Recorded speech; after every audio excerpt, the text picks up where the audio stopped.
को पता है कि बॉलीवुड तो मर रहा था और मर ही गया है तकरीबन। इतनी बुरी फिल्में जो कि अब लोग जाके सिनेमा में देखना ही नहीं चाहते। नेटफ्लिक्स को मैला कर दिया है साउथ इंडियन फिल्मों ने।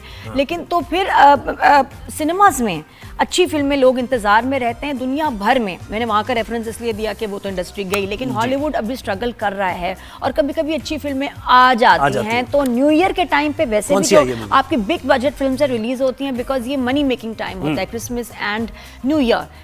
एवेटार रिलीज हुई, ओहो, तो इसलिए ग्रैंड फिल्म। जेम्स कैमरॉन तो सब जानते ही हैं, कितनी कमाल जेम्स कैमरॉन का नाम ही ज़ाहिर है, ज़मानत है उसकी। तो कौन सा आया जी? ये फ्रेंचाइज जो है एवेटार, उसकी ये थर्ड जो है उसका ये पार्ट है। फायर एंड ऐश।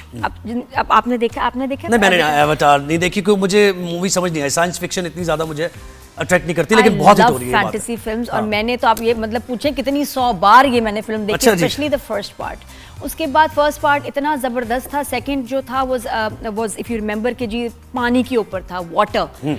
और अब आ गए हैं फायर के ऊपर। तो अर्थ तो फर्स्ट टाइम था, तो fire water earth, I think इस तरह से जेम्स कैमरॉन लेके चल रहे हैं। अब विंड होगा, मुझे लग रहा है अगला होगा विंड।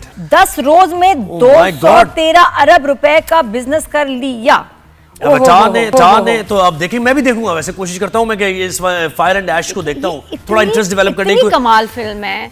और ये जब फर्स्ट टाइम मूवी आई थी तो तब ये एवेटार का जो लव्स तो जो था वो लोगों पे इंट्रोड्यूस हुआ, और हमने वो ग्राफिक्स, वो कैरेक्टर्स, वो चीज़ देखी कि बस हम हैरान ही हो गए। इतनी एंटरटेनिंग एंड विद फीलिंग्स कि भी उसमें आपके इमोशंस हैं।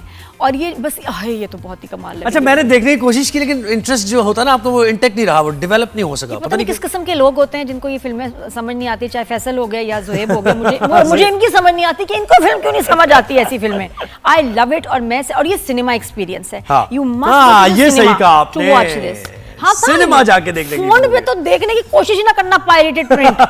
पाकिस्तान में इतने प्यारे आपके सिनेमाज हैं, न्यू ईयर का टाइम है, प्लीज जाएं, सिनेमा जाइए, फिल्म देखें। अच्छी मूवी है। और उसका सीक्वल उन्होंने उसके बारे में बताया भी है कि अब 4th और 5th अगर आएगा या नहीं आएगा। अगर नहीं भी आया तो बताएंगे कि मैं प्रेस कॉन्फ्रेंस में वैसे लोगों को बताऊंगा कि 4th में क्या मैं लिखने जा रहा था और क्या होने जा रहा था इसमें। तो ये बड़ी मजे की मूवी है और बहुत अच्छी बात है। मैं वही सोची थी न्यू ईयर पे करना क्या है। लेकिन फ्यूचरिस्टिक मूवीज जो है ना, इस तरह की मूवीज आप देखें कि आज से 30 साल पहले जो मूवी हम कहते हैं यार कैसे हो सकता है, ये इट इज नॉट पॉसिबल कि ये इस तरह करके गोलियां लग रही हैं और ये हो रहा है, लेकिन अब वो चीजें रियलिटी बनती जा रही है। टर्मिनेटर याद है? टर्मिनेटर जब देखी थी ऐसे करके जो टर्मिनेटर बाहर आ गया, हमने कहा ये कैसे हो रहा है। और ऐसी बहुत सारी अब देखिए रोबोट्स जो हैं तो ये वो नजर आ रहे हैं। फ्यूचरिस्टिक मूवी है भाई, तो ये फोर्सी कर लेते हैं। वो भी मैं हम जरा कुछ पुराने लोग हैं, नादिया जरा नई सोच भी उनकी, तो फ्यूचरिस्टिक मूवी जरा पसंद है। पता नहीं, मुझे तो ये एक्चुअली मुझे लगता है कि रियल फिल्म से ज्यादा ना रियल लगता है। बिल्कुल ऐसे मुझे तो ये ज्यादा फैंटेसी और साइंस फिक्शन रियल लगती है। क्या बात है कि आप जब सिनेमा जाते हो, आप रियलिटी देखने जाते हो, मुझे लगता है कि आप तो फैंटेसी एंटरटेन होने जाते हैं, लार्जर देन लाइफ चीज देखें। चलिए, या तो कॉमेडी हो या फिर ऐसी फिल्मों के आपके वाओ, ये जो शूटिंग की फिल्में होती हैं, काटापीटी जो होती है ना, मुझे वो जहर लगती है। मुझे एडवेंचर मूवीज बहुत अच्छी लगती है। वो कौन सी कियानो रीव्स की आती है, बहुत ही फजूल फिल्म है, जॉन विक। मैं कहती हूँ कौन लोग हैं पैसे देके सिनेमा जाते हैं ये